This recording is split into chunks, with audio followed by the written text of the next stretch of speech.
Cody, and we're going to teach you how to create a Steam server. So, first thing we're going to do is go to steampowered.com, and once we get to steampowered.com, we're just going to scroll down to the More About Steam, the About Us page. Now, here, we're going to go to the Windows HLDS Update tool. You can run it or save it, really doesn't matter. And it takes, I don't know, half a second to download. You go next, I agree, you want to browse, you want to make sure it's in the CHL server folder. If it doesn't exist, just make one, press next, next, and it'll just ask where you're located. I'm in the East Coast, so it doesn't really matter. You don't want to click on the README, and then that's done. So what you can do, go to your C drive, it's here. So the next thing you do is you click run. You type CMD into the run panel. You're going to get the black DOS box.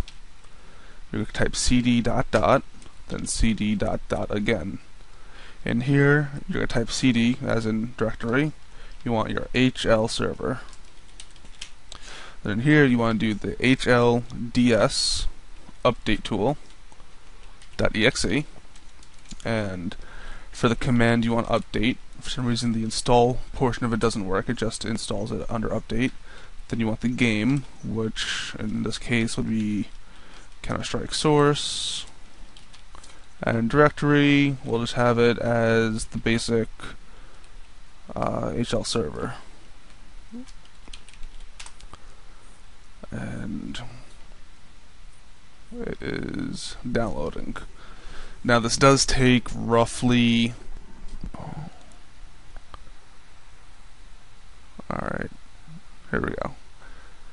Alright, it's because there was no installation of Counter-Strike source found in this folder.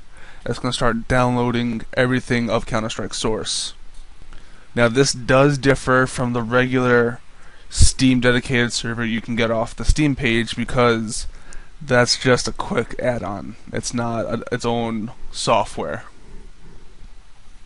So while this is done, we'll come back in roughly 30 minutes, check it out, see how it is, and I'll make sure it's at about 90%. You really don't need to see the CMD window, and see you in a bit.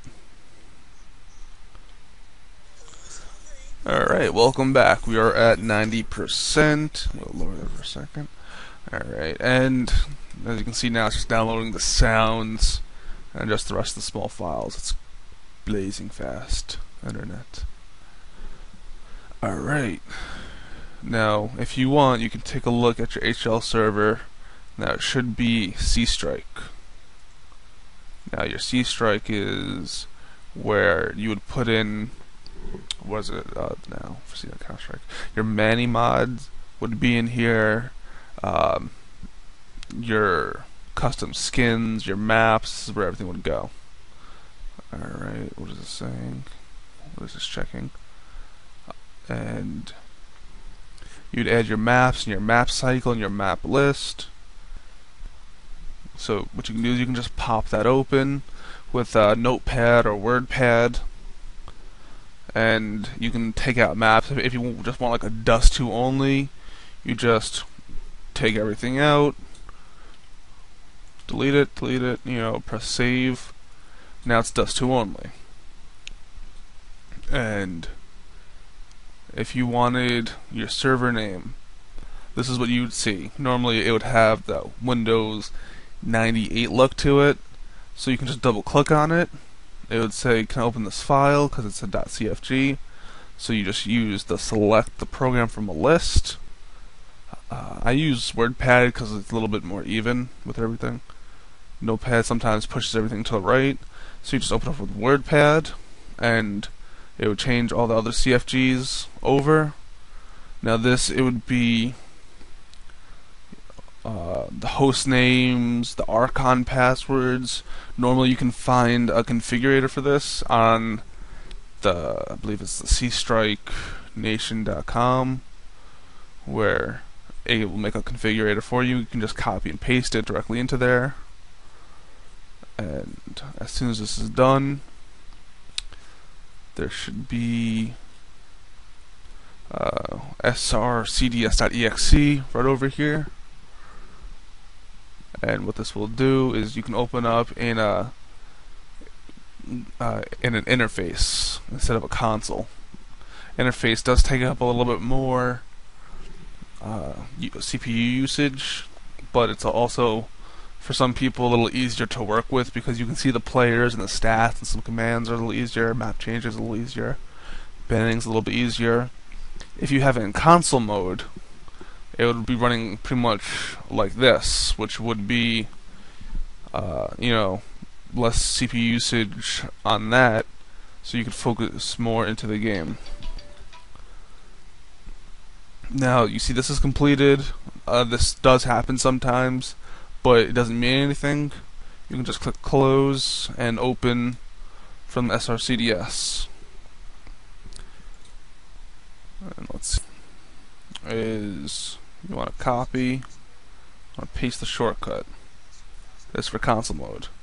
You right click, you go to properties, target.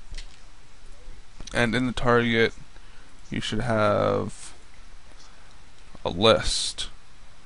It would be console, game, C-Strike, not Counter-Strike Source, how we did it in the command prompt. Auto update, that's so whenever Steam does update, it gets up to date, so you don't have to run the whole HLDS update tool again. The max players, make sure it's a plus sign, not a minus. 24 players is normally the best to use so it doesn't lag up the computer, especially if you try to play them at the same time. Map would be Dust 2, that's a personal preference.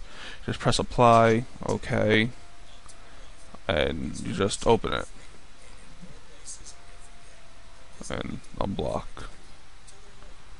Give it a second, and then it would start.